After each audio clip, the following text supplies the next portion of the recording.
just couldn't stay away. Well, yeah. I mean, were you retired like a week and a half or what? I mean, what brought you to GB?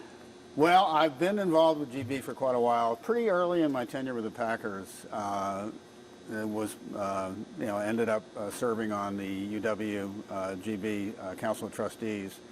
And, I really missed my involvement in college athletics and being a part of the campus, having worked at Colgate and then Northwestern. So I love UW-GB. It's just a great organization. It's a great university. It serves the community, and so to be involved and be helpful is something that's really exciing to me.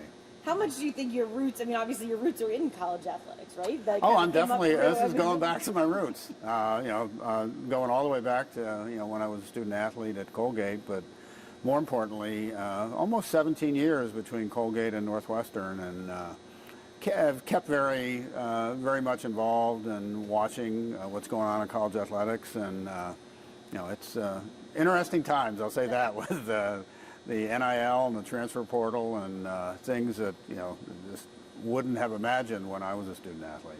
Right. I mean, I don't know, are they concerns for you? Is it just a change of times? Well, it's a reality, and that's what, every university is facing, and trying to figure out how to work your way through it and remain. You want your athletic teams to be competitive, and but it's it's definitely challenging times for those that work in athletics, and hopefully I can be of some help. And the other thing, I have tremendous respect for Chancellor Alexander and Josh Moon. Just really have appreciated the work that they've done, and hopefully I can be of some help. What does that help? I guess how do you envision, or what is the vision? Well, for I think a big part of athletics now is fundraising for the name, image, and likeness programs, and so that will be a big part of it. But just being able to, having been an AD for so long, hopefully I can be of some help to Josh. And I know the Chancellor and I have talked about some special projects that he thinks I could be helpful to.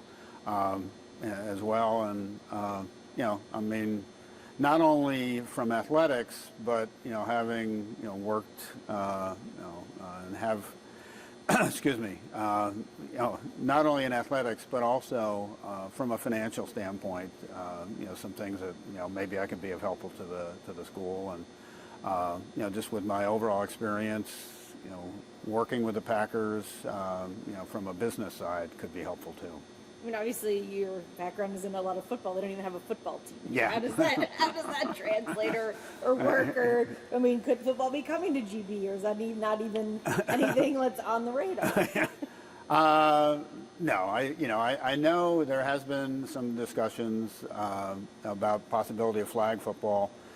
Flag, I'm actually pretty involved in flag is really growing tremendously across the country, both at the high school and the college level, and it'll be in the Olympics in 2028. So, I think that's something that, I think a lot of schools are looking at. We talked about NIL, stuff like that. I mean, how's that going to work here in Green Bay, do you think? And, I mean, the teams aren't, men's basketball, right, is probably the biggest money-maker sport, right? Yeah. And, they brought Doug Gottlieb in, and yeah, and obviously the women's program has had great success. I think that's something I think Josh has really spent a lot of time studying and looking at what other schools in the Horizon League are doing. But it's the reality of college athletics now, and you're going to have to put together a program where the student athletes are being compensated, and I think good thing about Green Bay is you've got there's a lot of people that are very supportive of UW-GB athletics and want them to be competitive, and I'm looking forward to working with Josh and identifying people that could be helpful in terms of moving the program forward. I mean, is there enough of that support to make GB a big time program in athletics, I guess? Yeah, I think so. Yeah, I mean, it's, one of the issues in college athletics, quite honestly, now is the haves and the have-nots, are separating themselves. One thing that's really interesting, I know there's a cap on, I think it's 20 million that each school can spend, or that they can spend through the NIL. But that includes schools that have football. So those that don't have football, can, particularly, I think, schools that have a real, strong emphasis on men's and women's basketball can really make an investment there. So that's, I guess, an advantage to not having football here. Yes. Is that Yeah. put more money into the basketball Yeah. program. I mean, obviously the goal is always to win championships. Yes. Right? Yeah. It's like, Well, I think it goes back. I think it was Vince Lombardi that famously said, you don't want to have football at UWGB. I mean, are you in the office daily? What's the? It's I'm coming in. It's not a full-time job, but want to be helpful, and I think my official title is executive in residence. I believe the first one ever here, so whatever that means. But just to be helpful, and I'm really excited about the opportunity to still stay involved, and as you said earlier, kind of going back to my roots, where I really started. After my career ended as a player, really kind of went off on a path where I was going to be a lawyer, got my law degree. I was working for the Justice Department, and Colgate University, the president there, kind of took a chance on me and really changed my career path. Yeah, you're probably missing something, right? I mean, as athletes, you're always want to be part of athletics. It seems like. I do. I enjoy being around student athletes and coaches, and tremendous respect for. It's difficult being a student athlete. I mean, you basically you're a full-time student, and you're also putting an awful lot of time in as an athlete. But the lessons that they learn are invaluable, and I've seen that myself, and hopefully it can be helpful here at UWGB. Obviously, the college system as a whole has made some cuts over the past couple of years. I mean, do you have to fundraise your salary or something? Where's that coming from? I think there might be some concerns for people, like they're cutting academics, but they're bringing someone in on the athletic side. I am not being compensated, so that's not a worry. Volunteer. Yeah.